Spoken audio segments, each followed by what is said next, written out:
বিসমিল্লাহির রহমানির রহিম। আশা করি তোমরা সবাই ভালো আছো। আজকে আমি আলোচনা করব আইসিটি নাম্বার সিস্টেম অর্থাৎ HSC ICT নাম্বার সিস্টেমের 15তম লেকচার।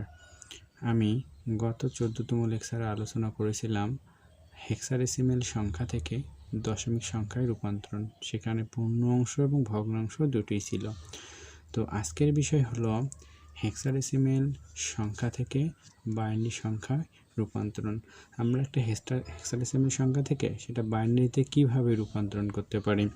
এর আগে আমরা দেখেছিলাম যে বাইনারি সংখ্যা থেকে হেক্সাডেসিমেল সংখ্যায় রূপান্তরণ, ঠিক সেভাবে এটা আমাদের করতে হবে। তো একটা কথা এখানে মনে রাখতে হবে যে আমরা জানি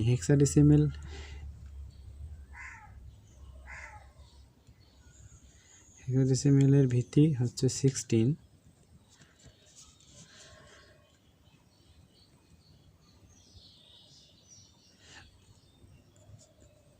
বাইনারির ভিত্তি হলো 2।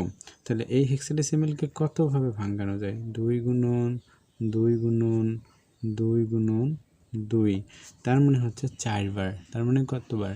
4 বার। তাহলে 16 ইকুয়াল কত দাঁড়াচ্ছে? 16 ইকুয়াল দাঁড়াচ্ছে 2 এর উপর পাওয়ার 4। তাহলে বাইনারি 2 মানে বাইনারি 2 মানে কত? 0 আর 1। 16 মানে কত? 0 থেকে পর্যন্ত। তাহলে এখানে আমাদের যেটা করতে হবে যে একটা হেক্সাডেসিমেল মানকে আগে বাইনারিতে প্রকাশ করতে হবে। বাইনারিতে প্রকাশ করার পর সেই মানটাকে আবার যে এখানে হচ্ছে 4 বিট নিয়ে অর্থাৎ একটা হেক্সাডেসিমেলের 4টে করে বাইনারি বিট নিয়ে একটা করে মান নির্ণয় করতে হবে। একটা হেক্সাডেসিমেল সমান বাইনারির 4টা বিট হবে।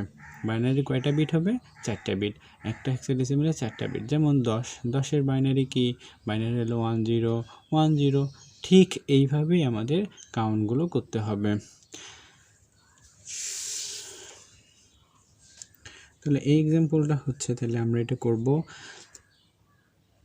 এ মানে কত? এ মানে হলো 10। এ মানে 10। তাহলে 10 যদি আমরা একেবারে লিখতে পারি। আবার 10-এর মান যদি আমরা কেউ না জানি তাহলে 10 মিলাবো। তাহলে 8 আর 2 কত হয়? 10 হয়। তাহলে 8-এর ঘরটা অ্যাক্টিভ করে দিব। তাহলে 8-এর ঘরটা অ্যাক্টিভ করে দেই। 8-এর ঘরটা অ্যাক্টিভ করলে কত পাই? 8-এর ঘরটা অ্যাক্টিভ করলে পাই 1। 4-এর ঘরের দরকার নাই, 2-এর ঘরের দরকার আছে, 1-এর ঘরের দরকার নাই। তাহলে 8 আর 2 যে ঘরগুলো 1 থাকে উপরে সেই সংখ্যাগুলো যোগ করতে হয়। যেমন 8-এর ঘরে 1 আছে তাহলে 8টা, এবং 2-এর ঘরে 1 আছে তাহলে 2টা। তাহলে 8 আর 2 যোগ করলে 10। তাহলে কিন্তু 4টা বিট মিলাইতে হবে, তাই না? তাহলে 1 2 3 4টে বিট। 4টে বিট নিলে একটা হেক্সাডেসিমেল মান হবে। তাহলে এই মানটা আমরা লিখতে পারি এরকম: A09.A2, এটা হেক্সাডেসিমেল। তাহলে এটা আমরা কি করব? বাইনারি করব। তাহলে এ মানে কত শিখলাম? 10। তাহলে 1 0 1 0, তারপর হলো 0 0 তো শূন্যই, তাই না? কিন্তু কয়টা বিট মিলাইতে হবে? আমাদের 4টা বিট মিলাইতে হবে। কখনো মিস করা যাবে না, কারণ হেক্সাডেসিমেলের 4টা বিট নিয়ে কি হয়? একটা মান হয়। অর্থাৎ বাইনারি 4টা বিট যত হয় হেক্সাডেসিমেল ঠিক তত মানের হয়। তাহলে 4টা বিট মানে 0 মানে 4টা 0, 4টা 0। তাহলে এখানে আমাদের 4টা ফিলাপও থাকলো, মানটারও পরিবর্তন হলো না। তারপরেরটা হচ্ছে কি?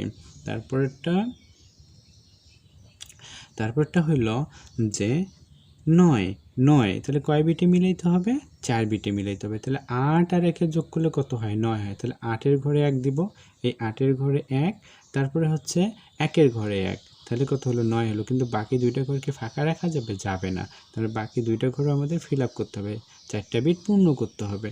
তাহলে এখানে আমরা লিখতে পারি 1 0 0 1। তাহলে 4 বিট হইল। তাহলে বাইনারি 4 বিট সমান হেক্সাডেসিমেলের একটা মান। তাহলে দশমিকের পর বলছে। মানে কত? মানে আমরা জানি মানে হলো 14। মানে 14। তাহলে 14 কত হয়? তাহলে এখানে দেখি 14 কত হয়? 8। 8-এর ঘর লাগবে।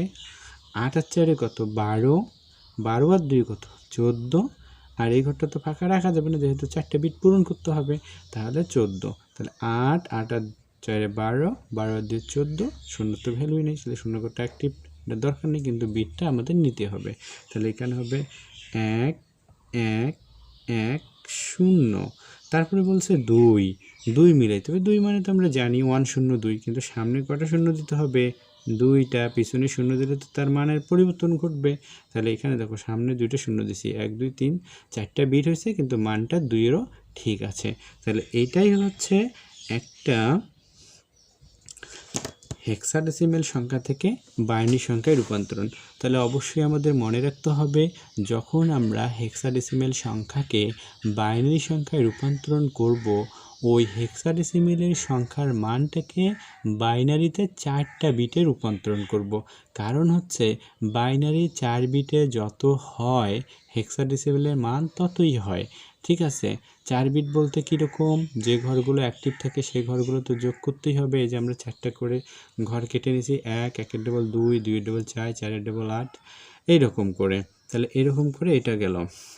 তো এখানে কিছু কথা বলে রাখি, সেটা হচ্ছে তোমরা যারা আমার এই লেকচারগুলো দেখে থাকতেছো বা দেখতেছো, এই লেকচার সম্পর্কে যদি কোনো তোমাদের মন্দ বা ভালো দিক নির্দেশনা থাকে বা আরও ইমপ্রুভ করার বা বুঝতে কোনো অসুবিধা, তাহলে অবশ্যই তোমরা আমার সঙ্গে যোগাযোগ করবা বা আমাকে কমেন্ট করে জানাবা।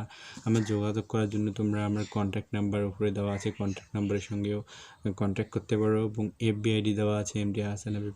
এখানে আমি আমার ইউটিউব চ্যানেলে যে পিক দেওয়া আছে, এফবিতেও সেই পিক দেওয়া আছে, প্রোফাইল পিক, তোমরা আমাকে অবশ্যই ফাইন্ড আউট করতে পারবা।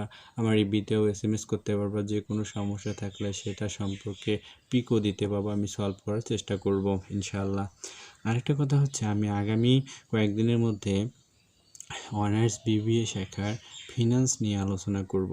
আবার যদি কারো HSC BM শাখার কোনো সাবজেক্টের সমস্যা থাকে, সেটা সম্পর্কেও তোমরা আমাকে মতামত করতে পারো, আমি সেই সাবজেক্ট সম্পর্কেও তোমাদের কাছে উপস্থাপন করার চেষ্টা করব ইনশাআল্লাহ। তো বাকি কিছু আরেকটু উদাহরণ দেখা যাক। তাহলে হেক্সাডেসিমেল সংখ্যা থেকে বাইনারি সংখ্যার রূপান্তর আমি এটা সাজিয়ে রাখছি, যে একটা হেক্সাডেসিমেল মান, এটা হলো বাইনারিতে বিভাজন, বাইনারিতে কিভাবে বিভাজন করতে হবে এবং বাইনারি মানগুলো। তাহলে আমরা জানি হেক্সা থেকে বাইনারিতে আসতে গেলে 4 বিট আসতে হবে। বি মানে কত? বি মানে 11, তাহলে হচ্ছে 11। তাহলে 11 4 বিটে নাও, এই হলো 5, 5 দুগুণ 10 আর 1 11, 4 বিট হইলো। তারপর 5, তাহলে 0 1 0 1, তাহলে এখানেও 4 বিট হইলো।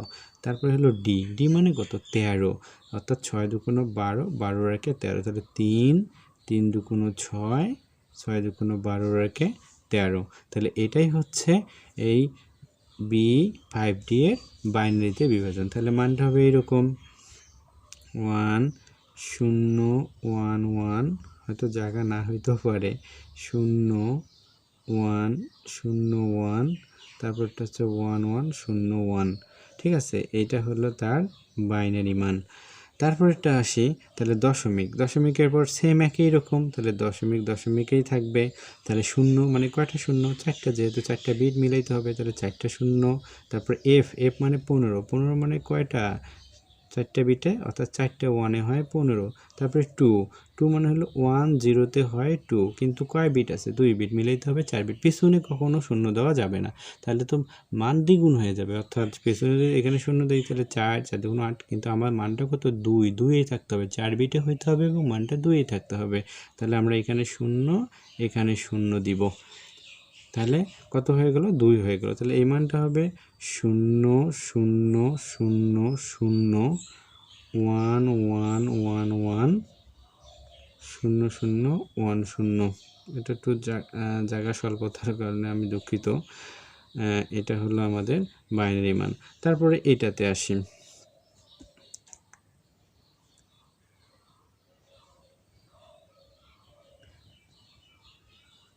তাহলে এটা হলো বি, তাহলে এ মানে কি? 10-10-এর জন্য বাইনারি 4 বিট কত হয়? 1 0 1 0। বি মানে 11, তাহলে 11-এর জন্য কত হবে? 1 0 1 1, এটা হলো 11।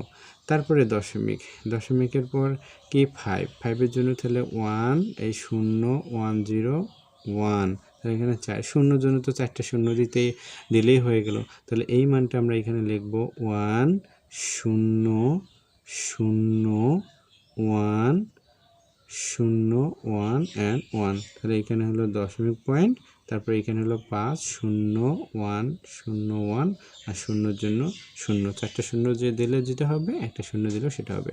আসলে আমি এই পাশের ঘরের জায়গা স্বল্পতার কারণে আন্তরিকভাবে দুঃখিত, তোমরা এটা বুঝে নিও।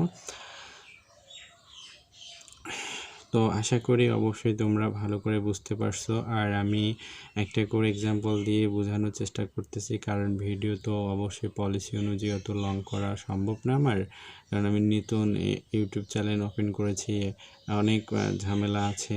তা যেহেতু যদি কখনো বড় কিছু হই বা বড় সাবস্ক্রাইবে পৌঁছি, তাহলে বড় বড় ভিডিও তৈরি করার চেষ্টা করবো ইনশাল্লাহ। তো এটা তোমরা ভালো করে অধ্যয়ন করবা, এই অবশ্যই সময়টুকু কাজে লাগাবা। ফার্স্ট ইয়ার বলো, সেকেন্ড ইয়ার বলো, সবাই এই বিষয়টাকে অক্ষত অর্জন করতে পারো। তো এটাই হচ্ছে আমার আজকের লেকচার। তাহলে আগামী দিন অন্য কোনো লেকচার নিয়ে কথা হবে ইনশাআল্লাহ। আল্লাহ হাফেজ।